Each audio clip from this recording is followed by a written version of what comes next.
Ang sabi niyo po, gustong ipagbili ng kapatid ninyo yung lupang iniwan sa inyo ng mga magulang niyo. Tama po ba? Opo, attorney.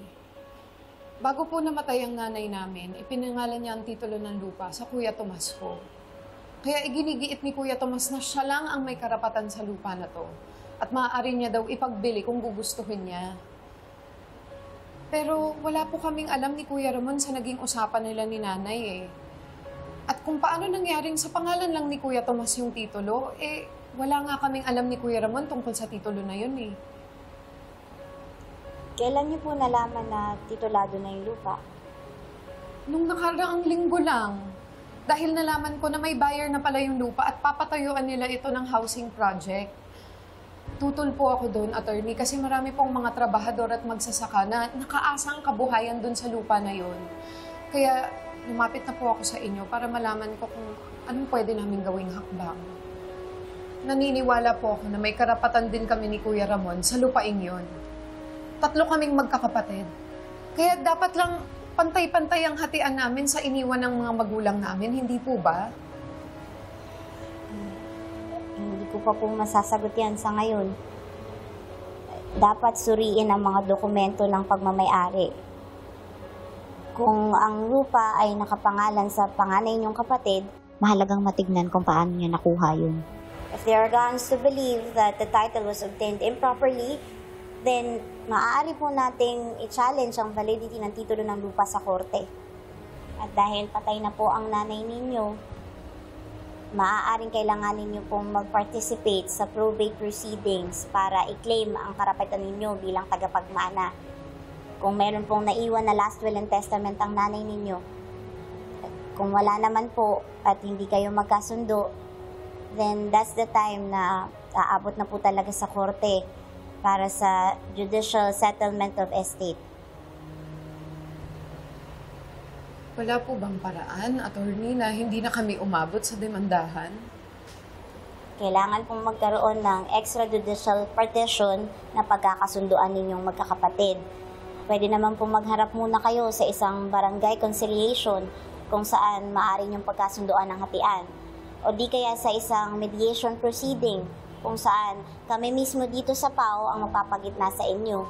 Mabilis at libre po yun kumpara sa pagsasampa ng kaso sa hukuman. Sinisikap po namin na magkasundo ang partido para hindi na po umabot sa mas komplikado at legal na proseso. Pero syempre po, kailangan muna namin i-check kung qualified kayo na maging kliyente ng PAO. Sige po, attorney. Mas gusto ko po yun. Kahit nagtatalo kami ng mga kuya ko at malaki ang hindi namin pagkakaunawaan. Mga kapatid ko pa rin sila. At hanggat makakaya ko, gagawin ko ang lahat para magkaayos kami. Sana nga po pasok ako sa kwalifikasyon na maging kliyente niyo, attorney.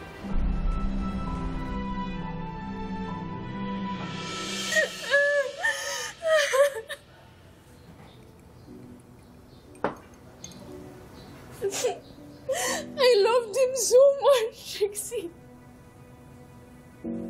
I'm willing to spend my whole life with him.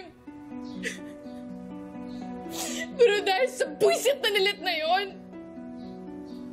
nag-end yung relationship natin.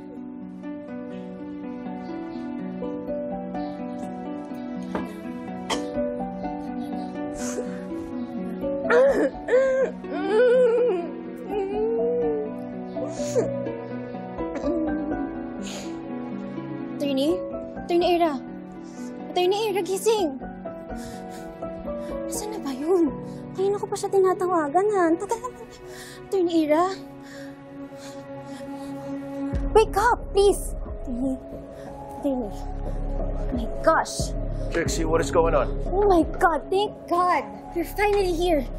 I'm sorry if ikaw yung tinawagan ko, Attorney Renan. Hindi ko lang talaga matawagan si Attorney Lilet kasi galit pa sa kanya si Attorney Ira. I'm so sorry. Ba't naman inaya mo maglasing si Aaron ng ganito, Trixie? Attorney, hindi... Sinaway ko naman siya eh. Hindi ko lang talaga siya makontrol. It's okay. Umuwi ka na, ako na bahala ka, Aaron. Go. I got her. I got her.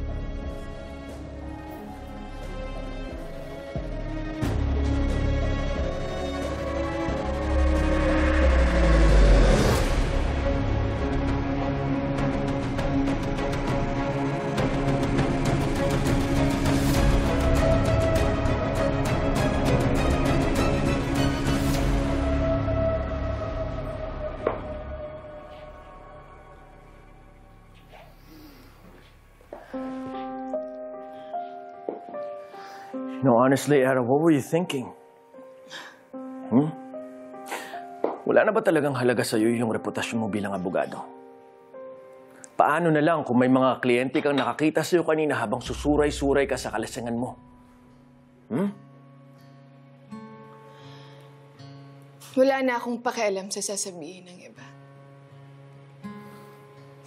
All I wanted was to feel numb. Kaya ako nagpakalasing. Because ever since you broke up with me, and you called off the wedding, I've been such a total wreck, babe. The pain is so unbearable, kaya alcohol was my only escape. Oh, Era. Look. As lawyers, we're trained to argue our defense. Okay? Not to escape them. Look, getting drunk is not gonna amend the verdict to our failed relationship. And sure, it's gonna make you forget the pain for a little while. But you have to remember, hangovers don't come with a defense attorney to bail you out the next morning.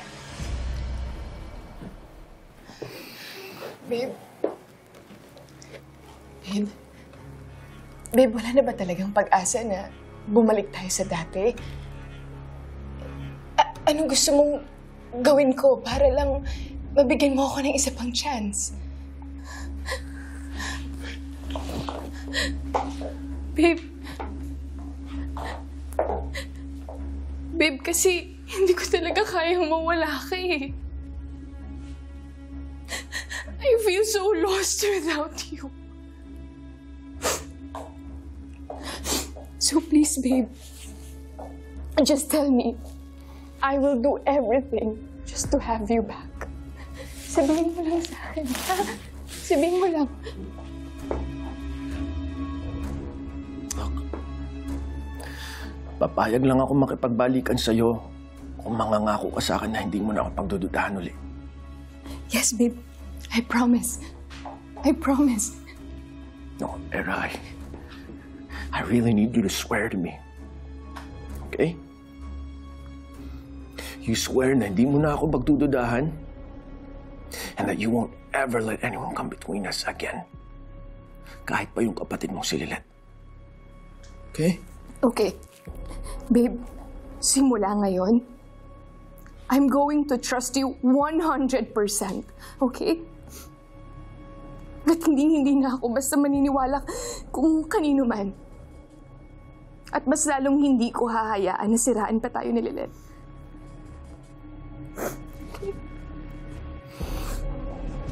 Okay. Okay.